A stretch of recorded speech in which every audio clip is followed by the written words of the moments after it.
we're going to put the story somewhere in the West. So, of course, Vegas. I mean, what is more iconic when you think of crazy things that you could do in the West? I think that was really the inspiration for the story, in a lot of ways, was looking back at the history of Vegas. We really think of it as a side story. In a lot of ways, we're revisiting stuff from the original 2 games, but it stands on its own. The first thing our creative lead and our project director did was they sat down and they sort of examined what sort of themes they wanted to explore in New Vegas. Every Fallout game pretty much starts with war. War never changes. And the idea behind that is really that humanity has this unending appetite for killing each other.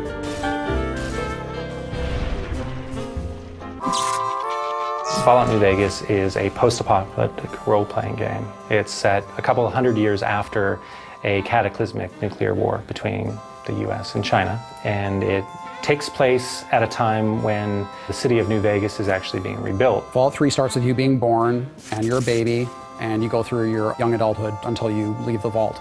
In New Vegas, we wanted to say you start the game in a very Vegas sort of cliche style almost. You are shot in the head and dropped in a shallow grave, so it starts with essentially your would-be death. After you're shot and left for dead in a grave, you know, you might have some desire to go see what the whole murdering business was about and why he wanted you dead in the first place. In the course of trying to resolve that one conflict, you get pulled into larger events. So in this case, you're trying to find the people that killed you and what they were trying to get from you. In this case, it was a package you were carrying.